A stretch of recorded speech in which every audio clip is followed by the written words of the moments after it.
ایک مثالی، ایک پرفیکٹ ڈیلی روٹین، اس کی تلاش میں کون نہیں ہوتا؟ آج ہم ایک ایسے ہی فریم ورک کو سمجھنے کی کوشش کریں گے جسے ذیشان عثمانی نے پیش کیا ہے۔ یہ صرف ایک ٹائم ٹیبل نہیں بلکہ ایک پورا لائف سٹائل ہے جو ایمان، فیملی اور فوکس یعنی گہری توجہ کے گرد گھومتا ہے۔ تو چلیے دیکھتے ہیں کہ یہ ہے کیا۔ اچھا، سب سے پہلے تو یہ سمجھنا ضروری ہے کہ ہر انسان دوسرے سے مختلف ہوتا ہے نا؟ کسی کو 4 گھنٹے کی نیند کافی ہوتی ہے، کسی کو 8 گھنٹے، تو کوئی ایک روٹین سب کے لیے کام نہیں کر سکتی۔ لیکن ایک اچھا ٹیمپلیٹ، ایک خاکہ ضرور مل سکتا ہے، ایک ایسا سٹارٹنگ پوائنٹ جسے ہر کوئی اپنی ضرورت کے مطابق بدل سکے۔ تو پھر اصل بات کیا ہے؟ دیکھیں، یہ صرف صبح اٹھنے اور رات کو سونے کا ٹائم ٹیبل نہیں ہے، یہ ایک پورا سسٹم ہے، ایک ایسا نظام جو زندگی کی 3 سب سے اہم چیزوں کے گرد بنایا گیا ہے۔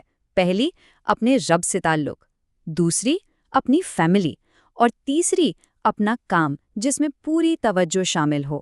اس روٹین میں دن کی شروعات بہت جلدی ہوتی ہے، صبح ہونے سے بھی پہلے، اور یہی وہ وقت ہے جو پورے دن کی بنیاد رکھتا ہے، پورے دن کا ٹون سیٹ کرتا ہے، اس سے پہلے کہ دنیا کا شور شرابہ شروع ہو جائے۔ تو شروعات ہوتی ہے تہجد سے۔ یہ وہ وقت ہے جب ہر طرف خاموشی ہوتی ہے اور اللہ سے جڑنے کا بہترین موقع ملتا ہے۔ اس کے بعد دعا، قرآن کی تلاوت اور پھر فجر کی نماز۔ اور بات یہیں ختم نہیں ہوتی۔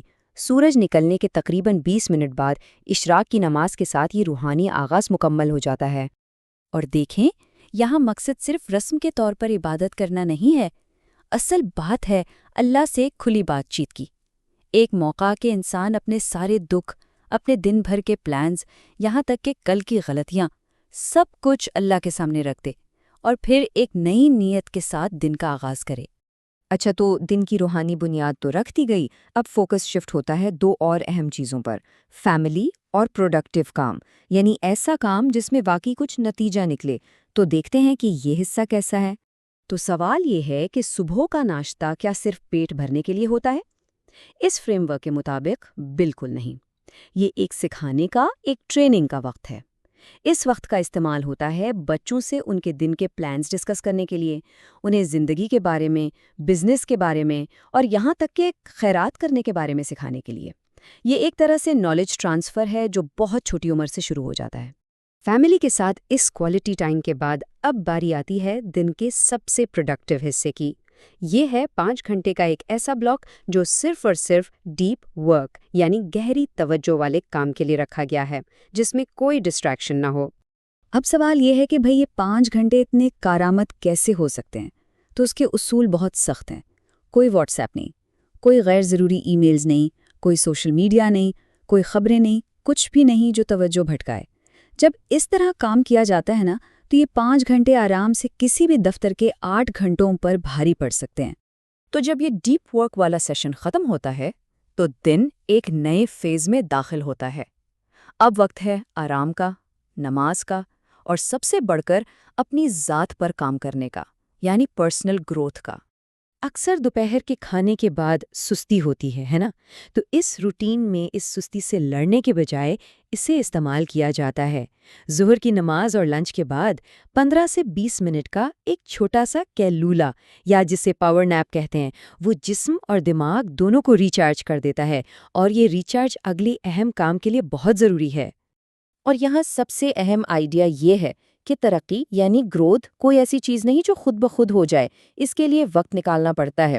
اس روٹین میں روزانہ 2 گھنٹے رکھے گئے ہیں، اپنی سکلز بہتر کرنے کے لیے، کوئی کتاب پڑھنے کے لیے، یا کوئی بھی نئی چیز سیکھنے کے لیے۔ یہ ایک طے شدہ ایکٹیویٹی ہے۔ اچھا، تو اب جیسے جیسے دن شام کی طرف بڑھتا ہے، فوکس ایک بار پھر کام اور سیکھنے سے ہٹ کر روحانیت اور فیملی کنیکشن کی طرف واپس آ جاتا ہے۔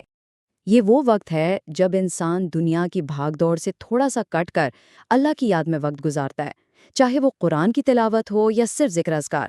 یہ 1.5 گھنٹہ روح کو ایک طرح سے ریفریش کرنے کے لیے ہے۔ اور یہاں فیملی ایک بار پھر سینٹر سٹیج پر آ جاتی ہے۔ رات کا کھانا صرف کھانا نہیں ہوتا بلکہ ایک اوپن ڈسکشن کا موقع ہوتا ہے۔ یہاں والدین بتاتے ہیں کہ آج ان کا دن کیسا رہا، کیا کامیابیاں ملیں، کہاں ناکامی ہوئی۔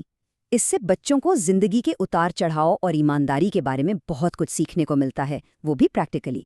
تو یہ تھا ایک پورے دن کا خاکہ، لیکن اس سب کے پیچھے اصل اصول، اصل آئیڈیا کیا ہے؟ بات صرف ایک لفظ کی ہے، پرائیورٹائزیشن، یعنی ترجیح دینا۔ اور جب چیزوں کو اس طرح جان بوجھ کر ترجیح دی جاتی ہے نا، تو دن کے آخر میں جو نتیجہ نکلتا ہے وہ حیران کن ہوتا ہے۔ روحانیت، فیملی، کام، لرننگ، صحت، زندگی کا کوئی بھی اہم پہلو نظر انداز نہیں ہوتا، ہر چیز کو اس کا پورا حق ملتا ہے۔ اور ظاہر ہے یہ سب کچھ کرنے کے لیے کچھ چیزوں کو چھوڑنا بھی پڑتا ہے۔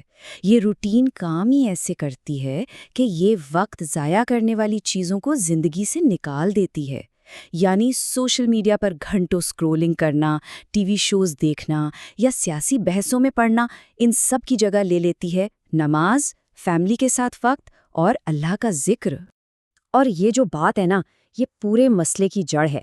اصل مسئلہ وقت کی کمی کا ہے ہی نہیں، مسئلہ یہ ہے کہ ہم اپنا وقت لگاتے کہاں ہیں۔ جو وقت پڑھائی میں لگنا چاہیے وہ سوشل میڈیا کی ریلز دیکھنے میں نکل جاتا ہے، جو وقت فیملی کا حق ہے وہ دوستوں کے ساتھ گپ شپ میں گزر جاتا ہے۔ سب کچھ ترجیحات کا ہی کھیل ہے۔ تو آخر میں یہ سمجھنا چاہیے کہ یہ روٹین صرف ایک ٹائم ٹیبل نہیں ہے، یہ ایک نقشہ ہے، اور یہ ایک بہت اہم سوال کھڑا کرتا ہے جو ہم سب کو خود سے پوچھنا چاہیے کہ اگر ہماری روز کی روٹین ہی ہماری زندگی کا نقشہ ہے تو پھر ہماری منزل کیا ہے؟ ہم جا کہاں رہے ہیں؟